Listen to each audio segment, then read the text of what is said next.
அனைவருக்கும் வணக்கம். இன்னைக்கு நம்ம எங்க இருக்கோம்னு சொல்லிட்டு பாத்தீங்க அப்படின்னா மயிலாடுதுறை மாவட்டம் சீர்காழி தாலுகா பக்கத்தில் உள்ள வைத்தீஸ்வரன் பக்கத்தில் உள்ள, அதாவது செவ்வாய் ஸ்தலத்துக்கு பக்கத்தில் உள்ள திருப்பங்கூர். இங்கே வந்து பார்த்தீங்க அப்படின்னா சிவலோகநாத சுவாமிகள் திருக்கோயில் இருக்கும். இங்கே வந்து பார்த்தீங்க அப்படின்னா இதுக்கும் சிதம்பரத்துக்குமே நிறைய சம்மந்தம் இருக்குது. அது மாத்திரம் இல்லாமல் 63 நாயன்மார்களை ஒருத்தரான நந்தனார் அவருக்குமே இங்கே நிறைய அவருக்கும் இந்த ஸ்தலத்துக்குமே நிறைய சம்மந்தம் இருக்குது. அது மட்டும் இல்லாமல் அவருக்கும் சிதம்பரத்துக்குமே நிறைய சம்மந்தம் இருக்குது. அது மட்டும் இல்லாமல் ஒரு பிரம்மாண்டமான ஒரு விஷயம் என்னன்னு சொல்லிட்டு பார்த்தீங்க அப்படின்னா, சில காரணங்களால் பின்னாடி தெரியக்கூடிய இந்த நந்தி பார்த்தீங்க அப்படின்னா கொஞ்சம் நகர்ந்து இருக்கும் இந்த ஸ்தலத்தில். ஸோ அது என்ன காரணம், அது மாத்திரம் இல்லாமல் சில நிறைய விஷயங்களை நம்ம ஐயா இருக்காங்க நம்ம பக்கத்தில் பார்த்தீங்க அப்படின்னா கோயிலோட அர்ச்சகரான பாலாஜி குருக்கள் ஐயா இருக்காங்க. ஸோ அவங்கள்ட்ட நம்ம தெரிஞ்சுப்போம். சிவாய நம்ம ஐயா, நல்லா இருக்கீங்களா ஐயா? அதை பற்றி கொஞ்சம் சொல்லுங்கள். எனக்கு கேட்ட கேள்விகள்லாம் கொஞ்சம் சொல்லுங்கள். இந்த ஊருடைய பேர் திருப்பங்கூர், அம்பாளுடைய பேர் சொக்கநாயகி என்கிற சுந்தரநாயகி, சுவாமியினுடைய பேர் சிவலோகநாதர். இந்த ஊரில் சிறப்பு என்ன அப்படின்னாக்க, நந்தனாருக்காக இங்கே நந்தி விலகி காட்சி கொடுத்த ஸ்தலம் இந்த கோவில். 63 நாயன்மார்கள் ஒருத்தர் திருநாளை போவார் என்கிற நந்தனார். அவர் பக்கத்தில் இருக்கிற மேலாதனூரில் ஒரு அந்தனர்கிட்ட விவசாய கூலியாக இருந்தவர். அவர் இருக்கும்போது தன்னுடைய எஜமானருடைய சிவ வழிபாட்டு முறையை பார்த்து தானும் சிவனை வழிபடணும்னு சொல்லி ஆசைப்பட்டு அவர் என்னன்னாக்க ருத்ராட்ச மாலையும் திருநாமத்தை அணிந்து நமச்சிவாய மதத்தை சொல்லிகிட்டே இருக்கார். அப்போ என்னன்னாக்கா அவர் சிதம்பரம் போகிறதுக்காக ஆருத்ரா தரிசனம் பண்ணுறதுக்காக தன்னுடைய எஜமானார்கிட்ட போய் அவர் கேட்குறார். கேட்கும்போது எப்படின்னாக்க இவர் ஒரு விவசாய கூலியாக இருக்கிறவங்க சுவாமி கும்பிட ஆசைப்படுறானேன்னு சொல்லி நாளை போகலாம் நாள் கடத்துறதுனால தான் அவருக்கு திருநாளை போவார் அப்படிங்கிற பட்டம் வர காரணம். இவர் இப்படியே கேட்டுட்டே இருக்கும்போது ஒரு நாள் அந்த அந்தனர் அனுமதி கொடுக்கும்போது அவருடைய சொந்த ஊரில் இருந்து, அதாவது மேலாதனூரில் இருந்து சிதம்பரம் வழியாக போகணும். சிதம்பரம் போகணுன்னாக்க இந்த ஊர் வழியாக தான் போகணும். அப்போ இந்த கோவிலில் இருக்கிற சுவாமியை சேவிச்சுட்டு போகலாமே சொல்லி அவர் ஆசைப்படுறார். நம்ம மாமசம் சாப்பிட்ற குளத்தில் பிறந்த நம்ம போய் இறைவனை போய் கிட்ட நின்று சேவிக்கிறதுக்கு அருகதை இல்லைன்னு சொல்லி மனம் அச்சப்படுறாரு, தன்னை வருத்திக்கிறார். ஏன்னா நம்மெல்லாம் மாமசெல்லாம் சாப்பிட்டு இருக்கோமே, நம்ம போய் சாமியை போய் கிட்ட நின்று தரிசனம் பண்ணுறதுக்கு அவர் ரொம்ப அச்சப்பட்டு அந்த தேரடியில் தான் இன்னும் பார்க்குறதா இருக்கும். கோவிலுக்கு நேராக எதிர்புறத்தில் ஒரு நந்தனார் சன்னதி இருக்கும். அங்கே இருந்தால் அவர் வழிபட்டதாக இருக்கும்.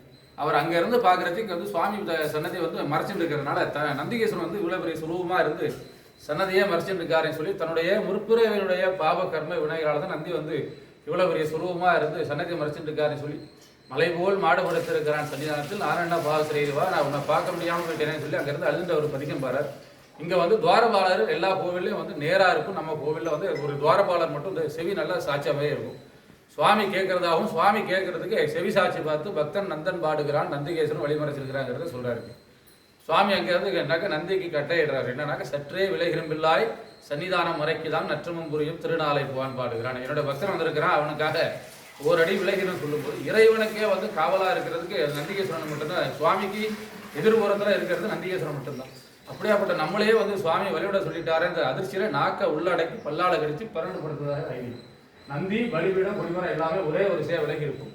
அங்க இருந்து நந்தனார் காட்சி வாங்கி சிதம்பரத்தில் போய் முக்தி அடைஞ்சதா ஐதீகம்.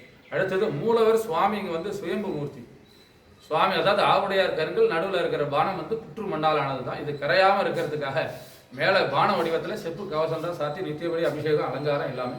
வாரந்தோறும் திங்கட்கிழமையில் மட்டும் அர்த்தசாமி பூஜையில் அந்த புற்று மேற்கொண்டு வளராமல் இருக்கிறதுக்காகவும் மூர்த்தி சாநித்தியமாக இருக்கிறதுக்காகவும் அந்த கவசத்தை எடுத்துகிட்டு புனுகு சாத்துவோம். அன்னைக்கு ஒரு நாள் மட்டும்தான் சுயம்பு தரிசனம் பார்க்கலாம், மற்ற எந்த நாளும் பார்க்க முடியாது. ரிஷிக்கல்ல அகஸ்திய மகரிஷி, பதஞ்சலி முனிவர், வியாக்கிரவாத இவெல்லாம் பூஜிக்கப்பட்டதுனால நம்முடைய ஜாதகத்தில் ராகுகேய தோஷங்கள், பூர்வ ஜென்ம பாவங்கள், பித்ரு தோஷங்கள், அதாவது காரிய தடைகள்லாம் நிவர்த்தியாகக்கூடிய ஸ்தலம் இந்த கோவில்.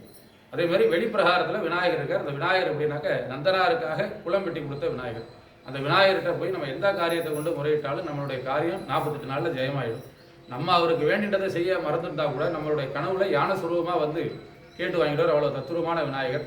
அடுத்தது வெளிப்பிரகாரத்தில் நந்தனாருக்காக குளம் வெட்டி கொடுத்தது. அடுத்தது தலவிருஷம் புங்கமரம். அங்கே பஞ்சலிங்கம் இருக்குது. அங்கே என்னன்னாக்க பார்வதி தேவியால் பூஜிக்கப்பட்ட அந்த 5 லிங்கம். ஏன்னா சிவபெருமானுடைய சாப விமோசனத்துக்காக அம்பாள் தலவிருஷத்துக்கு கீழே 5 லிங்கத்தை பிரதிஷ்டை பண்ணி தான் சுவாமி அம்பாள் அங்கே மறுதிருமணம் பண்ணியிருக்காரு. அதனால இந்த கோவிலில் இன்னொரு சிறப்பு என்னன்னா, பௌர்ணமி அங்கே பஞ்சலிங்கத்துக்கு அபிஷேகம் பண்ணுவோம்.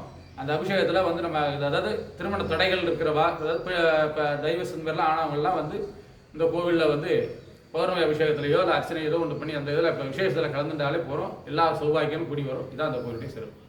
நன்றி, ரொம்ப நன்றி ஐயா.